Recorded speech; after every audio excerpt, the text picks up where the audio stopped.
Hello दोस्तों, स्वागत है आप सभी का समसामयिक घटना चक्र के इस ऑनलाइन प्लेटफॉर्म पर। मैं मोहित आप सभी का हार्दिक स्वागत करता हूं। आज अपने इस वीडियो में हम चर्चा करेंगे 22 अप्रैल 2026 के महत्वपूर्ण करंट अफेयर जो विभिन्न पत्र पत्रिकाओं से लिए गए आपकी परीक्षा के दृष्टिकोण से important to the point current affair पे अपने इस वीडियो में चर्चा करते हैं। प्रतिदिन शाम को 7:30 बजे वीडियो क्लास आपको प्राप्त होती है। यहाँ पर देखा जाए सभी स्टेट पीसीएस के साथ साथ में एक दिवसीय परीक्षाओं के लिए महत्वपूर्ण करंट अफेयर प्रतिदिन शाम को 7:30 बजे चर्चा की जाती है। इस क्लास पीडीएफ पीपीटी आपको व्हाट्सएप ग्रुप में शेयर कर दिया जाता है। आइए देखते हैं कौन कौन सी खबरें हैं जो आपकी परीक्षा के दृष्टिकोण से इंपॉर्टेंट है और किस प्रकार से आप अपनी मुख्य परीक्षा में यूज कर सकते हैं प्रश्नों को, किस प्रकार से निबंध में यूज कर सकते हैं। सारे पॉइंट्स को चर्चा करते हुए चलेंगे। सबसे पहले देखते हैं, यहाँ पर देखा जाए एक महत्वपूर्ण खबर है, आपकी परीक्षा के दृष्टिकोण से इंपॉर्टेंट भी है। महाराष्ट्र का अहिल्यानगर पोषण पखवाड़ा 2026 में प्रथम स्थान पर। ठीक है, यहाँ पर देखा जाए जो पोषण पखवाड़ा है ये कब से कब तक मनाया गया, तो 9 से लेकर 23 अप्रैल 2026 के बीच में जो पोषण पखवाड़ा था इसको मनाया गया। और इसमें देखा जाए इस बार 8वां राष्ट्रीय पोषण पखवाड़ा मनाया गया। ठीक है, किसके द्वारा, तो चर्चा करें महिला एवं बाल विकास विभाग जो है उसके द्वारा 8वां राष्ट्रीय पोषण पखवाड़ा कब से कब तक 9 से 23 अप्रैल 2026 के बीच में मनाया गया।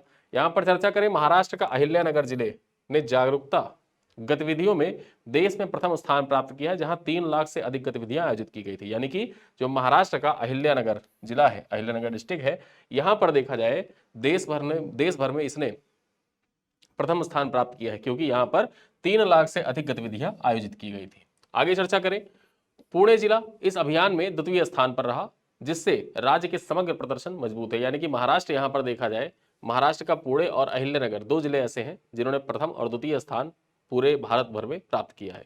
चर्चा करें तो अभियान का थीम क्या था, जीवन के पहले 6 वर्षों में मस्तिष्क का अधिकतम विकास, ये थीम था। इसी थीम पर देखा जाए तो पोषण पखवाड़ा 2026 आयोजित किया गया था, इसका 8वां संस्करण आयोजित किया गया था। चर्चा करें तो जिला परिषद के सीईओ जो गजानन पाटिल उन्होंने बताया कि यहाँ पर देखा जाए अभियान स्वस्थ बचपन के कुपोषण उन्मूलन के लिए महत्वपूर्ण था, क्योंकि फोकस ही यहाँ पर देखा जाए जो 6 वर्ष के बच्चे हैं, जीवन के प्रथम 6 वर्ष जो है उनमें मस्तिष्क का अधिकतम विकास किया जाए उसी पर आधारित था। तो इस वजह से देखा जाए तो यहाँ पर बाल पोषण पर मुख्य रूप से फोकस किया गया और इस पोषण पखवाड़े में अहिल्यानगर डिस्ट्रिक्ट जो था ये शीर्ष पर रहा पूरे भारत भर में। चलिए आगे देखते हैं, अगली खबर क्या है। भारत का समुद्री खाद्य निर्यात 72,300 करोड़ रुपए के पार चला गया है। ठीक है, फाइनेंशियल ईयर 2025-26 में देखा जाए तो जो भारत की समुद्री खाद्य निर्यात है वो कितना पहुंच गया है, तो 72,300 करोड़ रुपए पार कर गया है। चर्चा करते हैं तो वित्त वर्ष 2025-26 में भारत की समुद्री खाद्य निर्यात बढ़कर 72,300 करोड़ रुपए से अधिक हो गया है, जो निर्यात क्षेत्र में महत्वपूर्ण उपलब्धि मानी जा रही है। चर्चा करें तो समुद्री उत्पाद निर्यात विकास प्राधिकरण यानी कि एमपीडा जो है, इसके अनुसार चर्चा करें तो निर्यात मात्रा जो है 19 लाख मीट्रिक टन से अधिक दर्ज की गई है। एमपीडा के जरिए देखा जाए, एमपीडा क्या कह रहा है, निर्यात की मात्रा जो है 19 लाख मीट्रिक टन से ज्यादा दर्ज की गई है भारत की समुद्री खाद्य निर्यात। आगे चर्चा करें, इस वृद्धि में जो झींगा है, ठीक है, झींगा का प्रमुख योगदान रहा है, जिसका निर्यात 47,000 करोड़ रुपए से अधिक करा। यानी कि भारत में देखा जाए जो समुद्री उत्पाद है, समुद्री उत्पादों में सबसे ज्यादा निर्यात किसका किया गया, सबसे ज्यादा निर्यात झींगा का किया गया है। और ऐसे सवाल आपके एग्जाम में पूछे गए हैं। ठीक है, तो इस दृष्टिकोण से ये पॉइंट आपके एग्जाम के लिए महत्वपूर्ण हो जाता है। चलिए देखते हैं, झींगे का कुल हिस्सा निर्यात के 2/3 से अधिक रहा, जिससे इसकी आर्थिक महत्ता और स्पष्ट होती है। वाणिज्य और उद्योग मंत्रालय के अनुसार झींगा निर्यात में 4.6% मात्रा और 6.35% मूल्य में वृद्धि भी दर्ज की गई है।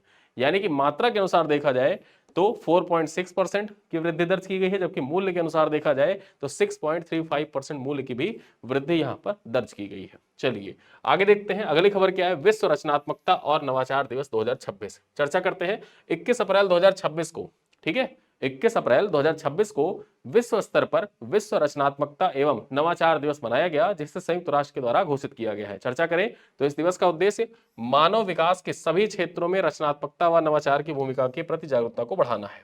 चलिए आगे देखते हैं, यूनेस्को ने 2005 सम्मेलन के बाद रचनात्मक उद्योगों को सशक्त बनाने और कलात्मक स्वतंत्रता को बढ़ावा देने हेतु इस पहल का समर्थन दिया था।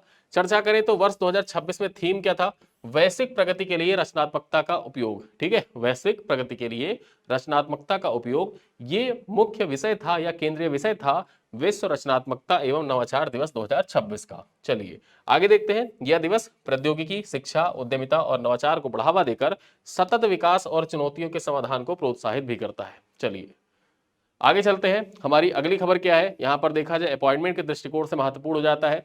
टिम कुक जो थे, इन्होंने जो एप्पल के सीईओ थे, एप्पल के सीईओ टिम कुक, इन्होंने 15 साल तक सर्व किया एप्पल को। अब ये सितंबर 2026 में अपना पद छोड़ देंगे। ठीक है, तो टिम कुक सितंबर 2026 में एप्पल के सीईओ पद से हटेंगे। चर्चा करते हैं, 1 सितंबर 2026 को टिम कुक जो 2011 से सीईओ के पद पर हैं, लगभग 15 साल के कार्यकाल के बाद इस पद को छोड़ेंगे। वे कंपनी में कार्यकारी अध्यक्ष यानी कि एग्जीक्यूटिव चेयरमैन की भूमिका निभाएंगे, जिससे नेतृत्व परिवर्तन सुचारू रहेगा। आगे चलता है, यहां पर देखें वर्तमान हार्डवेयर प्रमुख जो है, ठीक है, जॉन टर्नस। अब यहां पर देखा जाए जॉन टर्नस है, इनको नया सीईओ नियुक्त किया गया, यानी कि 1 सितंबर 2026 से आधिकारिक रूप से जो जॉन टर्नस है ये एप्पल के, ठीक, एप्पल के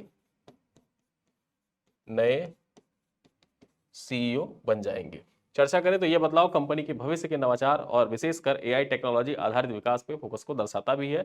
जॉन टर्नस ने मैक कंप्यूटर और हार्डवेयर डिजाइन में महत्वपूर्ण योगदान देकर कंपनी की मार्केट हिस्सेदारी को बढ़ाया भी है, और इसी वजह से देखा जाए तो जॉन टर्नस जो है इनको सीईओ बनाया गया है। चलिए आगे देखते हैं, समृद्ध ग्राम पहल। जो समृद्ध ग्राम पहल है इसको WSIS पुरस्कार 2026 के लिए नामांकित किया गया है। चर्चा करते हैं, यहां पर देखा जाए समृद्ध ग्राम पहल को WSIS अवार्ड 2026 में सक्षम पर्यावरण श्रेणी में नामांकित किया गया है, जो डिजिटल समावेशन की दिशा में महत्वपूर्ण पहल है। यहां पर देखा जाए तो यह पहल दूरसंचार विभाग के द्वारा भारत नेट परियोजना के अंतर्गत शुरू की गई, जिसका उद्देश्य ग्रामीण डिजिटल कनेक्टिविटी को बढ़ावा देना है।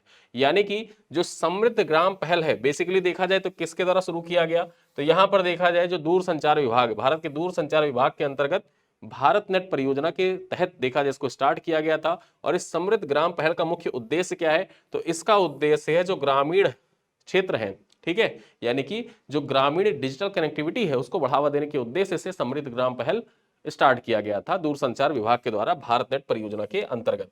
ठीक है, देखा जाए तो समृद्ध केंद्रों के माध्यम से भौतिक प्लस डिजिटल सेवाएं जैसे स्वास्थ्य, शिक्षा, कृषि, ई गवर्नेंस, वित्तीय समावेशन व ई कॉमर्स उपलब्ध कराई जा रही है। आगे चर्चा करें, यहां पर देखा जिसमें FTTH कनेक्टिविटी, साथ ही साथ पब्लिक वाईफाई, टेलीमेडिसिन और डिजिटल क्लासरूम जैसी सुविधाएं भी सम्मिलित है, यानी ग्रामीण क्षेत्रों में भी ये सुविधाएं प्रदान की जा रही हैं। आगे चर्चा करें, केंद्रीय मंत्री ज्योतिरादित्य सिंधिया ने मध्य प्रदेश के उमरी गांव में पहले केंद्र का उद्घाटन किया।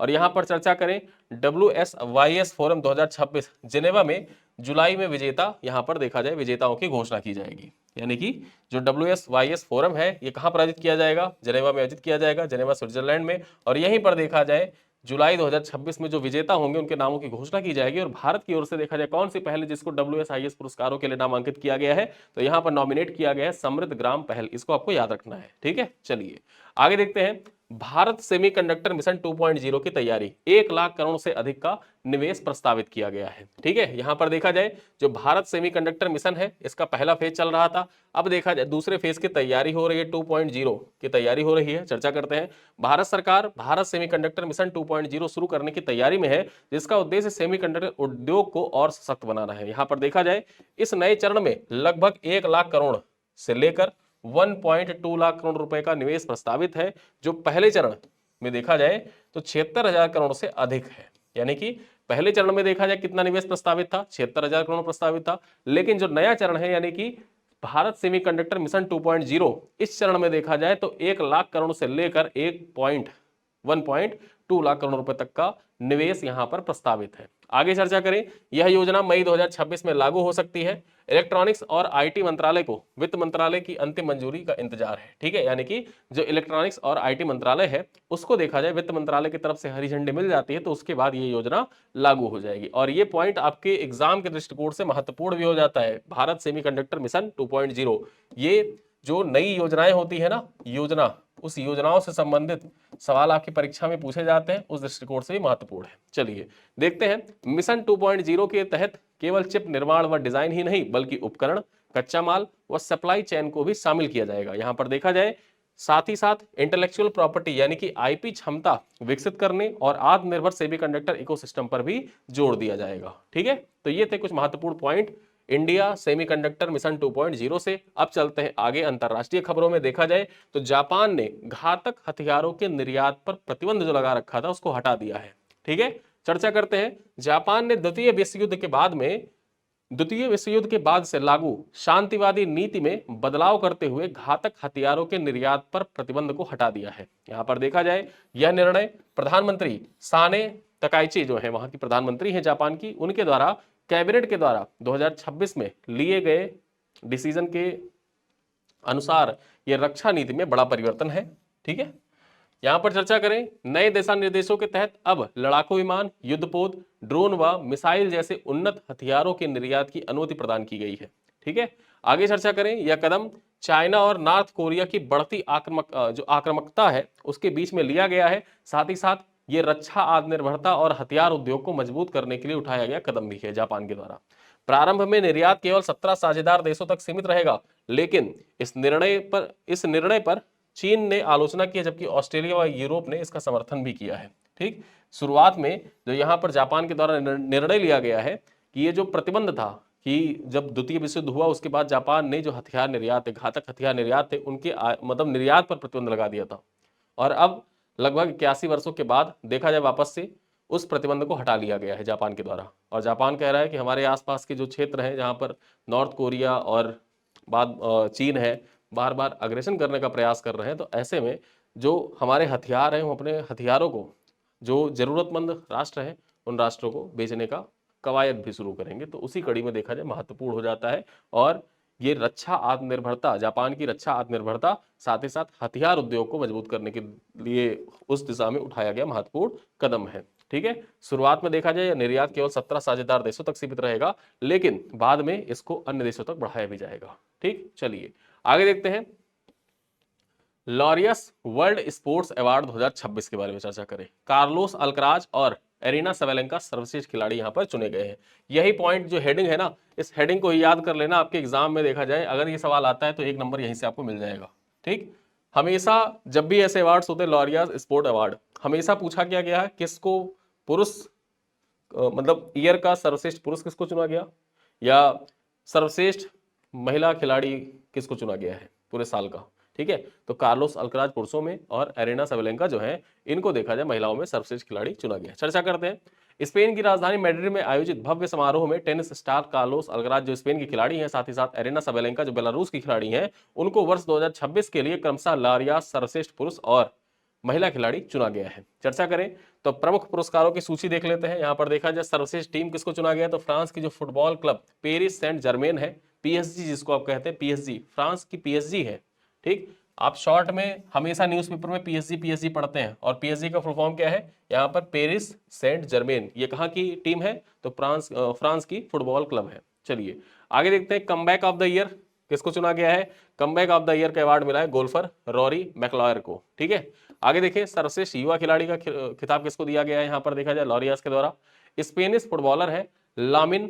ठीक है, स्पेनिश फुटबॉलर लामिन यामल, 18 वर्ष की आयु है इनकी, इनको सर्वश्रेष्ठ युवा खिलाड़ी का अवार्ड प्रदान किया गया है। वहीं पर देखा जाए तो लाइफ टाइम अचीवमेंट अवार्ड किसको दिया गया है, दिग्गज जिम्नास्ट है नादिया कोमानेसी। ठीक है, नादिया कोमानेसी, इनको प्रदान किया गया है। और वहीं पर देखा जाए खेल प्रेरणा पुरस्कार किसको दिया गया है, तो जर्मन फुटबॉलर है टोनी क्रूज, इनको प्रदान किया गया है। तो ये कुछ महत्वपूर्ण पुरस्कार हैं लॉरियास वर्ल्ड स्पोर्ट्स अवार्ड 2026 के अंतर्गत, ये आपको याद रखना है। इनमें जरूर याद रखिएगा कि पुरुष और महिला में जो लॉरियास सर्वश्रेष्ठ खिलाड़ी चुना गया, किसको किसको चुना गया है, तो कार्लोस अल्कराज को चुना गया है, और महिलाओं में एरिना सवेलेंका को चुना गया है। महत्वपूर्ण ये हो जाता है कार्लोस अल्कराज कहाँ की खिलाड़ी है, स्पेन की खिलाड़ी है, वहीं पर एरिना सवेलेंका जो है ये बेलारूस की खिलाड़ी है। चलिए देखते हैं, कार्लोस अल्कराज ने पिछले 1 वर्ष में French open, US open, Australian open जीतकर यह मुकाम हासिल किया है। हालांकि वर्तमान में वह कलाई की चोट के कारण फ्रेंच ओपन यानी कि जो 18 मई से शुरू हो रहा है वहां पर देखा जाए उनके खेलने पर संशय है, क्योंकि उनकी कलाई में चोट लग चुकी है। आगे देखते हैं, इस प्रतिष्ठित समारोह की मेजबानी दिग्गज टेनिस खिलाड़ी नोवाक जोकोविच और स्कीयर एलिन गू ने की थी। ठीक है, तो ये पॉइंट याद रखिएगा कि यहाँ पर जो समारोह था इसकी मेजबानी किसके द्वारा की गई थी, नोवाक जोकोविच के द्वारा की गई थी। चलिए आगे देखते हैं, नासा के क्यूरोसिटी रोवर ने मंगल पर बिल्डिंग ब्लॉक्स यानी कि जैविक अणुओं की खोज की है। ठीक, तो ये जो क्यूरोसिटी रोवर है ये किसका है, ये नासा का है। इसके द्वारा देखा जाए तो मंगल ग्रह पर जो बिल्डिंग ब्लॉक्स हैं यानी कि जैविक अणु जो होते हैं उनकी खोज की गई है। चर्चा करें तो नासा के क्यूरोसिटी रोवर ने मंगल ग्रह के जो गेल क्रेटर है, या ये पॉइंट आप याद रखिएगा, गेल क्रेटर ये कहां पर अवस्थित है, परीक्षा में आपके पूछा भी जा चुका है गेल क्रेटर के बारे में, ये कहां पर है, तो ये मंगल ग्रह पर है। ठीक है, मंगल ग्रह पर है, और मंगल ग्रह के इस गेल क्रेटर को देखा जाए, यहाँ इस गेल क्रेटर में प्राचीन जैविक अणुओं की खोज की है जिन्हें जीवन के निर्माण खंड या बिल्डिंग ब्लॉक्स माना जाता है। चलिए देखते हैं। रोवर के सैंपल एनालिसिस एट मार्स उपकरण ने मंगल की मिट्टी और चट्टानों में 20 से अधिक रसायनों की पहचान की है जिसमें सल्फर युक्त यौगिक बेंजोथियोफिन प्रमुख है। यानी कि मंगल ग्रह पर देखा जाए बेंजोथियोफिन की पहचान की गई है, सल्फर युक्त यौगिक है बेंजोथियोफिन, इसकी पहचान की गई है। चर्चा करें, अध्ययन में पहली बार ऐसे नाइट्रो युक्त अणु के संकेत मिले हैं जिसकी संरचना पृथ्वी पर जीवन के आधार डीएनए के पूर्ववर्तियों के समान है। यानी कि जैसे डीएनए भारत पृथ्वी पर डीएनए पाया जाता है, उसकी जो पूर्ववर्ती है उसी प्रकार से देखा जाए तो नाइट्रोजन युक्त अणुओं के साक्ष्य कहां पर मिले हैं? मंगल ग्रह पर मिले हैं, यानी कि वहां पर जीवन पनप सकता है। यह देखा जाए तो यह खोज गैलेंट टोरिडन नामक इलाके में हुई है जहां मिट्टी के खनिज यह प्रमाणित करते हैं कि अरबों साल पहले यहां पानी की विशाल झीलें और नदियां मौजूद थी। यानी कि मंगल ग्रह पर देखा जाए विशाल झीलें और नदियां मौजूद थी अरबों साल पहले, ऐसा खोज का प्रमाण वहां पर मिला हुआ है। चलते हैं आगे।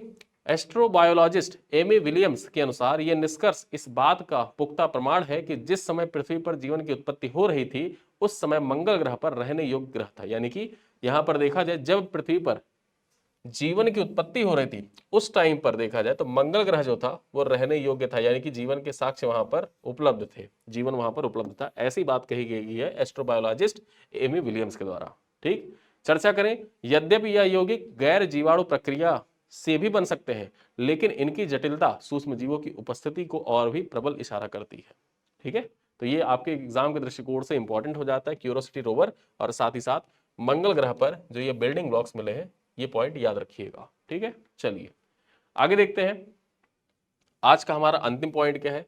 विश्व पृथ्वी दिवस 2026। अभी जो विश्व पृथ्वी दिवस है 2026, यहां पर देखा जाए ये हमारी शक्ति हमारा ग्रह इस थीम पर आयोजित किया जा रहा है इस बार। चर्चा करें तो 22 अप्रैल 2026 यानी आज का दिन दुनिया भर में पर्यावरण संरक्षण के प्रति जागरूकता बढ़ाने के लिए विश्व पृथ्वी दिवस यानी कि अर्थ डे के रूप में मनाया जा रहा है। वर्ष 2026 का थीम क्या है? आवर पावर आवर प्लेनेट, हमारी शक्ति हमारा ग्रह। यह थीम नवीकरणीय ऊर्जा के उपयोग और एक स्थायी व स्वच्छ भविष्य के निर्माण पर केंद्रित है। चर्चा करें तो पृथ्वी दिवस की शुरुआत जो हुई थी ये 20 अप्रैल 1970 को हुई थी और इसके संस्थापक अमेरिका के सेनेटर गेलार्ड नेल्सन थे जिन्होंने पर्यावरण संरक्षण को एक जन आंदोलन बनाया था। चर्चा की जाए यहाँ पर तो जलवायु परिवर्तन, प्रदूषण, वनों की कटाई, जैव विविधता के नुकसान जैसे गंभीर मुद्दों पर वैश्विक ध्यान इन्होंने आकर्षित किया था। और यहाँ पर चर्चा करें कुछ महत्वपूर्ण तथ्यों पर, देखा जाए पहली बार इसे संयुक्त राज्य अमेरिका में मनाया गया था। यानी कि जो अर्थ डे होता है ये पहली बार कहां पर मनाया गया था? तो पहली बार ये संयुक्त राज्य अमेरिका में मनाया गया था। वर्तमान में यह एक अंतरराष्ट्रीय या वैश्विक दिवस है जिसमें 190 से अधिक देश सम्मिलित होते हैं, यानी कि 190 से अधिक देश यहाँ पर पृथ्वी दिवस मनाते हैं हर साल। यह दिवस व्यक्तिगत स्तर पर पेड़ लगाने, प्लास्टिक कम करने, ऊर्जा की बचत करने का संदेश भी देता है। ठीक है, तो यहाँ पर देखा जाए जो पृथ्वी दिवस मनाया जाता है इसका थीम आपके एग्जाम के लिए इंपॉर्टेंट हो जाता है, क्योंकि जो पृथ्वी दिवस का थीम है ना, पृथ्वी दिवस, इसका थीम आपके एग्जाम में 5 से 6 बार पूछा जा चुका है। ठीक, और ये सिर्फ मैं बात कर रहा हूँ यूपीपीसीएस की, सिर्फ यूपीपीसीएस की बात कर रहा हूँ। आप बीपीएससी ले लीजिए, ठीक, एमपीपीसीएस ले लीजिए, फिर Rajasthan PCS, Jharkhand PCS, Uttarakhand PCS, इनमें समय तो कई बार पूछे गए हैं। ठीक है, तो यहाँ पर आपको ध्यान ये रखना है दिवस जब भी आप याद कर रहे हो तो ऐसे दिवस आपको याद करने हैं जो पर्यावरण से संबंधित हो, ठीक है, और मानव जीवन से संबंधित हो। जैसे जब आप पर्यायवाची याद करते हैं तो पर्यायवाची में मैं आपको एक चीज हमेशा कहता था, हिंदी जब आप पढ़ते थे पर्यायवाची याद करते थे तभी मैं कहता था कि जीव जंतु प्रकृति से रिलेटेड जितनी भी चीजें हैं, देवी देवताओं से रिलेटेड जो चीजें हैं, मनुष्य से रिलेटेड जो चीजें हैं, उनको आप याद कर लीजिए, आपका पर्यायवाची हो जाएगा उतने से, और एग्जाम में उतने ही घूम के आते भी हैं। उसी प्रकार से जो दिवस है, फोकस पढ़ना तो आपको सब है लेकिन जो प्रियोरिटी होती है ना कि कौन कौन से याद एकदम रखने की, वो गलत हो गया तो समझिए नुकसान होने वाला है। उसमें जो पर्यावरण से संबंधित महत्वपूर्ण दिवस है, चाहे वो पृथ्वी दिवस हो, समुद्र दिवस हो, डॉल्फिन दिवस हो, टाइगर दिवस हो, बाघ दिवस हो, जितने भी दिवस हैं वो सारे दिवस आपको याद रखने हैं। साथ ही साथ महिला दिवस हो गया, फिर उसके बाद में देखा जाए जो अन्य मनुष्यों से मतलब या नौसेना दिवस हो गया, सेना से रिलेटेड दिवस हो गया, या जो नए दिवस होते हैं, नए दिवस जिनकी घोषणा की गई है, जैसे जनजातीय गौरव दिवस हो गया, साहबजादा दिवस हो गया, ठीक है। उसके बाद देखा जाए तो अंतरिक्ष दिवस हो गया, ठीक। तो इस प्रकार से देखा जाए जो महत्वपूर्ण दिवस है, ये दिवस आपको याद करते हुए चलना है। ये दिवस आपके परीक्षाओं में बारंबार पूछे जाएंगे, इनका थीम भी याद करते चलना है। चलिए चलते चलते कुछ सवाल है, इन सवालों का उत्तर आप कमेंट बॉक्स में दीजिएगा। राष्ट्रीय पोषण पखवाड़ा 2026 में देश में प्रथम स्थान किस जिले ने प्राप्त किया है? पुणे, नासिक, अहिल्यानगर या नागपुर। क्वेश्चन नंबर 2 है, भारत के समुद्री खाद्य निर्यात फाइनेंशियल ईयर 2025-26 में सबसे बड़ा योगदान किसका रहा? मछली, केकड़ा, झींगा या शंख का। क्वेश्चन नंबर 3 है, विश्व रचनात्मकता एवं नवाचार दिवस जो 21 अप्रैल को मनाया जाता है किस संगठन के द्वारा घोषित किया गया था? यूनेस्को, WHO, UN या वर्ल्ड बैंक।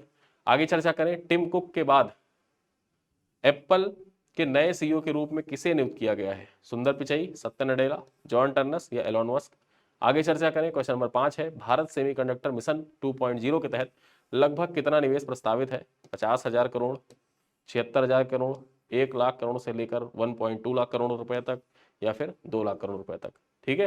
तो ये है 5 सवाल। इन 5 सवालों का उत्तर आप कमेंट बॉक्स में दीजिएगा। पुराने सारे पीडीएफ आपको ग्रुप में शेयर कर दिए गए हैं, जितने पीडीएफ थे सारे पीडीएफ ग्रुप में शेयर कर दिए गए हैं।